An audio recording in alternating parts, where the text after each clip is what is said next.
welcome to Weinberg Rotary's Rotary Talks with Andrew Patterson as a guest tonight and hosted by Andre Dutoy on the High Impact Public Speaking. Tonight is the fourth of the last of the Rotary Talks series for 2021, and it's been quite an interesting and exciting series. We've had Terry Winship, who's our facilitator in the Zoom, first up with a trip around the world, having Christmas on Easter Island. We've had our breath taken away by Tanya. 2 weeks ago, she's a bit sick today, so we're hoping all recovery.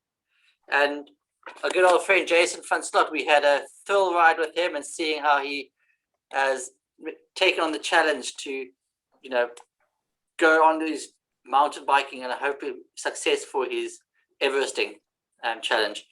But tonight is very exciting to host Andrew Patterson. Everyone is following the YouTubes and the posts that we're putting on our Facebook pages. And looking out the window this evening, it's quite ominous weather we had today. It's a lot of cold, mist, rain this last few days. And I think many of us are admired by how he could do 365 attempts up Table Mountain. And we're looking forward to that this evening. Thank you very much for agreeing to join us.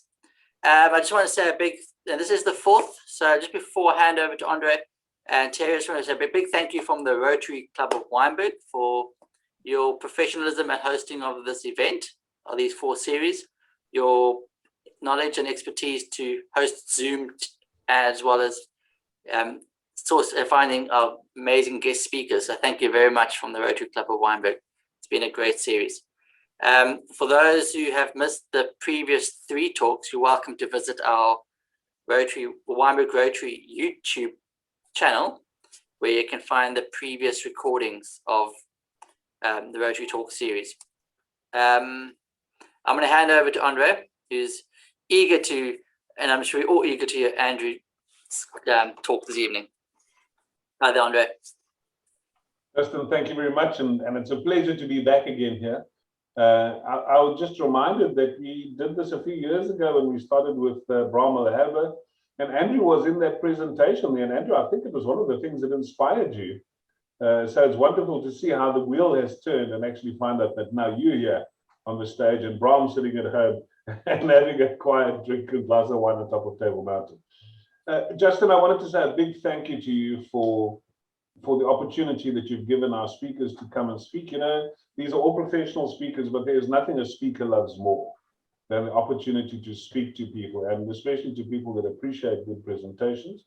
And so to those people that have been regulars, thank you so much for attending. It's been fantastic. Tonight, we've got something completely different. And I just wanted to remind you that this presentation is being recorded. So again, as Justin says, it will be on the Weinberg Rotary YouTube page. I met Andrew a couple of years ago, and he's always been a guy that leads from the heart. And so when he came up with the concept of climbing the mountain 365 days, we all thought he was a little bit crazy, but we all knew that he was just crazy enough to potentially do it. But today, for me, Justin, was a good reminder. And Andrew, I don't know if you remember, but in the year that you did it, there was some horrendous storms. There's nothing worse than a winter storm in Cape Town when the wind is blowing at 80 kilometers an hour, 90 kilometers an hour, and it's coming down in sleet and it's misty. And so today, Andrew, it wasn't quite that bad, but I reminded myself of the times that I needed to phone you and say, are you okay? Are you still going? But Andrew, what an incredible feat and what publicity you managed to get during that year. So for those of you that are watching, if you'd like to ask any questions, just go to the chat line and ask any questions, and I'm sure Andrew would happily answer them afterwards. But Andrew, I've deliberately not stolen your thunder and told them anything. These are all the things that we put on the advertising campaign. Andrew does currently live in New York. He's married to the beautiful Jessie. So unfortunately, we don't have him in Cape Town anymore. But his heart still beats true green, and he remains a good, positive South African. So, ladies and gentlemen, if I can introduce you, Andrew Patterson. Everybody's got a plan until they get punched in the face. It was Mike Tyson who said that, but it wasn't him delivering the blow to me. And let's be honest, thankfully, because I probably wouldn't be standing here talking to you right now, I'd still be in a coma. No, it was my corporate company back in 2017 going through a restructure and retrenching me. My future slate had been wiped clean, and the way I saw it, I had two choices. I could make a decision out of fear and find another unfulfilling role in corporate, or choose love and use this as an opportunity to reimagine a new vision for my life. Thankfully, I chose love. But now I know what you're thinking. That sounds very Hollywood-esque, and it was far from an easy road. In fact, for 3 weeks, I agonizingly and painstakingly worked on my new vision by focusing on everything that I really loved. Number one is mountains. As much time as I could spend in the mountains, I would do so. In fact, I had created my own hiking group just for that reason. So I explored starting a hiking tourism company. I had also found tremendous fulfillment since 2012 using physical activities to raise money and awareness for companies like the Sunflower Fund and Habitat for Humanity. And having a good relationship already with them, I thought about using my existing skill sets to partner with them. As an avid writer, I also contemplated writing a book. And in that final week driving to work, that same thought popped up. And I asked this question: what would I write about? Well, be careful what you ask, because that question was immediately answered from somewhere deep in my brain with climb Table Mountain every single day for an entire year. And I know what's going through every single one of your brains. And yes, you're right. It's bonkers. And yet it set my soul on fire. It ticked every single box I'd been working on, even if becoming an endurance athlete wasn't one of them. What I really enjoyed about this was it was going to test my belief in building community around solutions to problems and challenges that we face in South Africa. And this was going to be a fantastic platform to raise money and awareness for housing, literacy, and health. It would also be a world first in that while it was crazy that I was doing it every single day for a year, the route itself at Club was sufficiently easy enough for people of all ages and fitness levels to join. Now, having an idea is one thing, turning it into reality is something else. I had learned from past mistakes where I had overestimated my ability and underestimated challenges. I ruined my trail running. I injured my hip so badly that I couldn't run for 6 months. So knowing that I could not afford to do this, I put a plan in place to progressively increase my physical overload for training for 6 months. I did this on my legs and on my body. So I decided to climb Table Mountain once a week and do a leg workout before I started. I also started to give up my late starts on weekends by hiking around various different routes that I had been ignoring for many years, like Chapman's Peak. But all of these things taught me very quickly that my ultimate test was going to be maintaining enthusiasm and drive for an entire year with no days off. Problem is, how do you simulate mental exhaustion? Well, I lived on the 8th floor in a Sea Point apartment building, so I immediately banned the lifts. Now, this might not sound like a lot, but when you've forgotten to buy a couple of items from the store, which is a block away from you, and you have to come back up the stairs again, or you arrive home after midnight, my mind was playing games with me. No one will know, but I would know. And these were the exact thoughts that I couldn't afford during my challenge. So I decided to time those 8 flights to see exactly what my mind was fussing over. 1 minute and 36 seconds. I wonder how many times I had waited longer for the lift to come down for that. But what this did was it not only inspired me to do it every time, but pushed me to actually climb that extra flight to the 9th floor. Now, to combine both of those into one final preparation, I decided a week before I was flying up to Johannesburg to spend Christmas with my family in the bush to do Table Mountain on Wednesday, Thursday, and Friday. Devil's Peak on Saturday. Table Mountain again on Sunday, Monday, Tuesday, and on Wednesday, I did Lion's Head and Table Mountain back to back. But waking up on Devil's Peak on Saturday morning, the dreaded southeaster was howling through Sea Point. And if you live in Sea Point, you know this. If it's blowing there, it's 10 times worse everywhere else. I knew what was waiting for me. I switched my phone off of airplane mode, and one by one, the messages of cancellations came through from my friends, and I was going to be alone. Old Andrew wanted nothing more than to turn over, pull the covers up, and go back to sleep. But I vividly remember that morning, lying up, looking at the ceiling, listening to the wind, and thinking, Andrew, you don't have this luxury next year. So I gingerly got up, got dressed, drove up Kloofneck, where the wind was bouncing my car around like a dinky toy, arriving to an empty parking lot. No surprise there.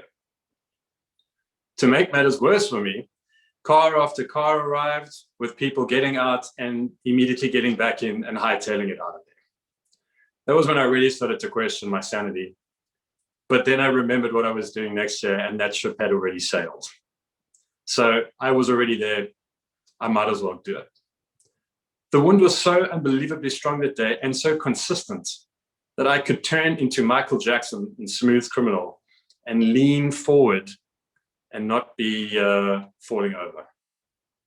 Now, by the time I got to the top, I obviously did not spend too much time around there. The most beautiful view, in fact, I think it's one of my favorite views in Cape Town, awaited me. Cape Town was just waking up below and turning around. For those of you that haven't climbed Devil's Peak, you get an amazing view of Clutterclip, seeing every switchback towards the top. And what I didn't realize at the time was the benefit of being alone is I was able to really think about what I was doing on that day going to do for me in the future. And I realized I was actually having a tremendous amount of fun. I was having to concentrate every single step, but old Andrew would have missed out on this experience. So what I thought was, and what I did, was bank that feeling of the fun that I was having, because I knew how many windy days were waiting for me in the future, how many rainy days, and how many stormy days were both combined, just like you're having today in Cape Town. I was having so much fun that even at the point where I would usually turn left and it would be about another 20 minutes to get down, I decided to turn right. I'd never been on that road before. I thought it was a quicker way. It ended up creating an extra hour on the mountain. So I was actually optimizing learning experiences in that horrible environment. But I still had tremendous fun. The best part was all of that, getting to spend a week with my family up in Johannesburg. And essentially what that did was that showed me how excited I was to start. I was mentally sharp. I was emotionally charged. I was spiritually aligned, and I was physically ready. Now, of course, this discipline did not take long to be tested, because my friend's 50th birthday celebration fell on New Year's Eve. Now, I had decided to create two perfect bookends for the year. On the 1st of January, watch sunrise at the top. On the 31st of December, watch sunset on top. Now, to watch sunrise meant that I would have to start at 4:30 a.m. in the morning, latest. You can still climb in the afternoon, they said, handing me another glass of champagne. We even have a spare room for you, Andrew. You can spend the night and stay over. This was all very enticing. And they were right. I could. But if I folded then, what else would I compromise throughout the rest of the year? I eventually managed to drag myself away, admittedly a couple of hours later than I would have hoped. But when I left, I knew that there would be other celebrations in the future, but I only had one opportunity to start the year right. I think the universe was maybe listening and testing me, because on that drive home, a good friend of mine, DT, messaged to ask, buddy, are you still going up at 4:30 tomorrow? I would love to know whether that message would have still come through if I hadn't left. But thankfully, I was able to reply with a resounding yes. What happened next is something that I had never experienced outside of my family in terms of the level of support. Andrew, where are you starting from? I'm going to come and meet you to set you on your way. It was absolutely mind-blowing to me, and I was a little bit speechless. But that really set the tone for what became a very difficult evening to fall asleep. 10 o'clock very candidly became 11 o'clock, and I had 4.5 hours to fall asleep, or to sleep. I set a tremendous amount of alarms because I am known for oversleeping, but thankfully was awake. And my drive there now was filled with optimism during that pitch black darkness. And I wasn't just seeing all the partygoers that were lining Tafelberg Road to see the beautiful sparkling lights of Table Mountain, Cape Town below, waiting for sunrise. There, waiting for me was DT in his car to give me maybe the biggest, hardest, and best high five and hugs of my life. As I started the journey of 1,000,000 stairs, he watched me disappear into the darkness and thought, this guy is absolutely crazy, and I wonder if he truly knows what he's gotten himself into. I got a little bit of a fright of my life that day because another incredible human being was supporting me early that day. My mom was busy watching me on my sports tracker in Demondo. Now, if you are friends on that, you can actually send messages of support.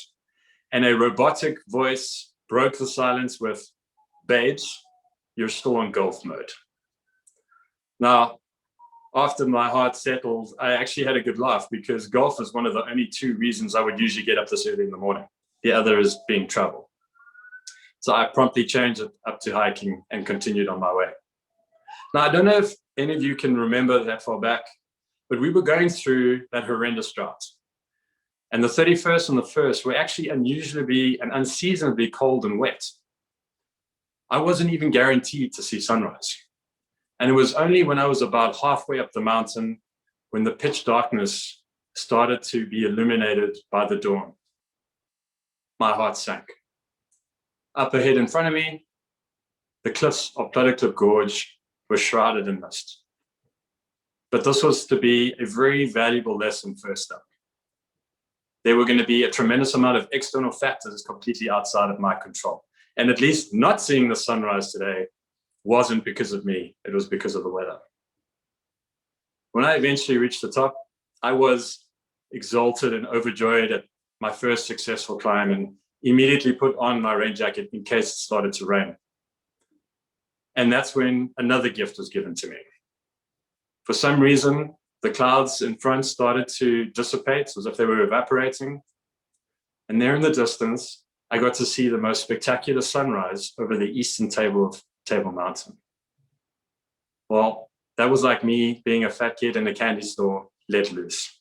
I was so overjoyed. I got a little overzealous, I won't lie, and yelled, only 364 to go, which I immediately regretted. But it reminded me to focus on my mantra for the year. One day at a time, step by step.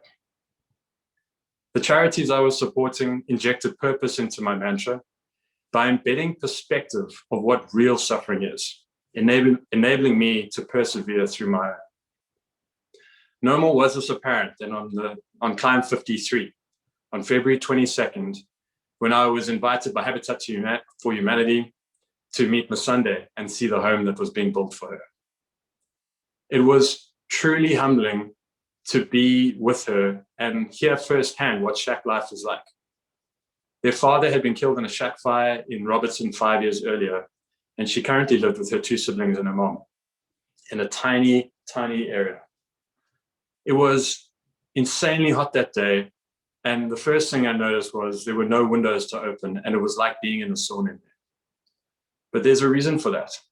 Windows are an access point for thieves and gangs at night. Next, she showed me how far away the toilets were. This meant that at nighttime, if she really needed to go, she either had to hold it or she had to go in a bucket because of fear of being raped.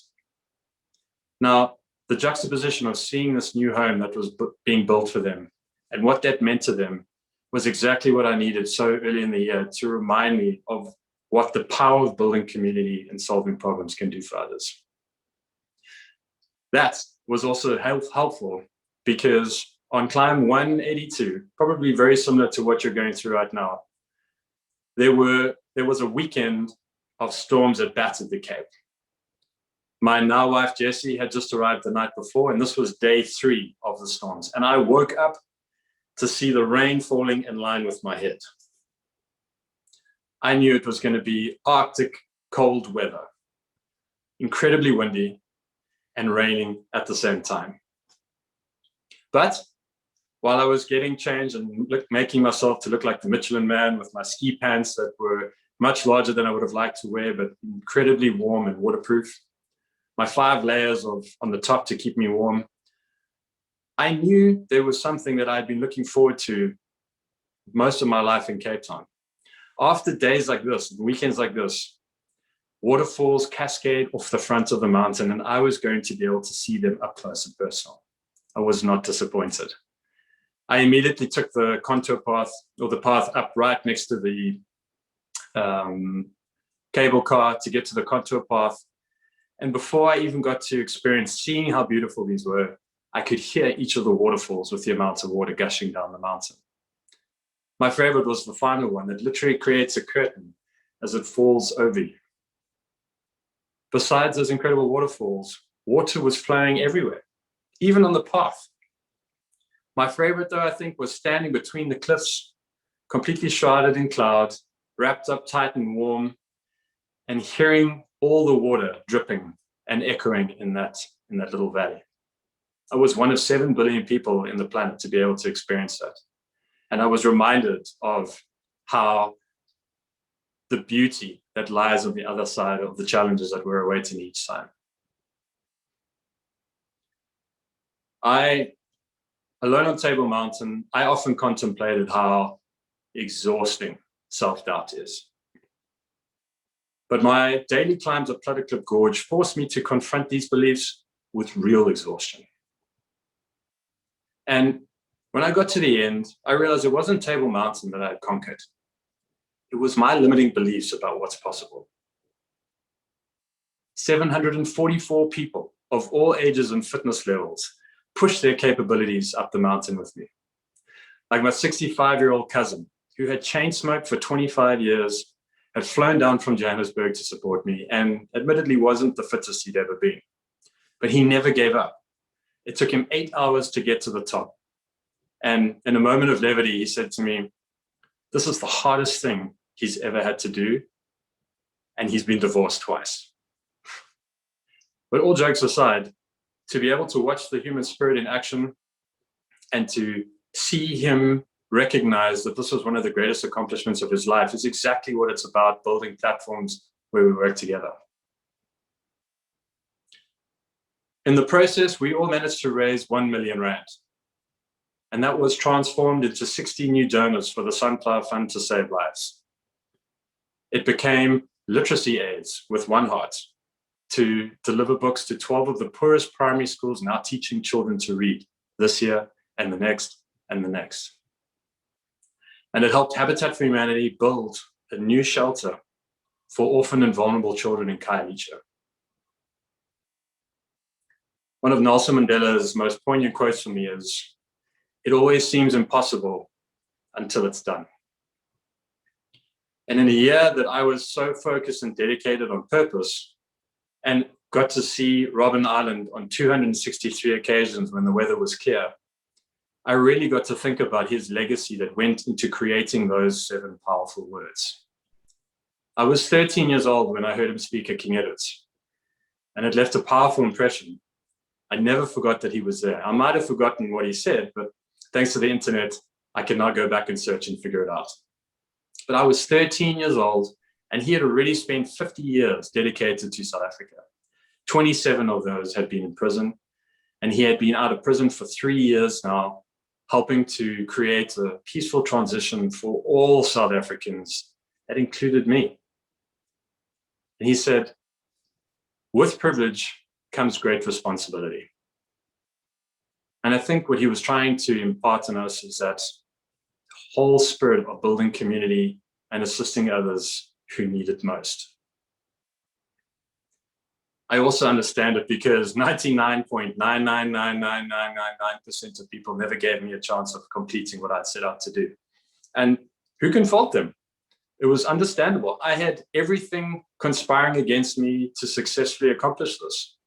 It was the weather, injuries, sickness, mental fatigue, the unbelievable physical exhaustion from not having a day off. But now it's done. And in that same vein, I believe that we can build a home for every family in South Africa. I believe that we can teach every child to read.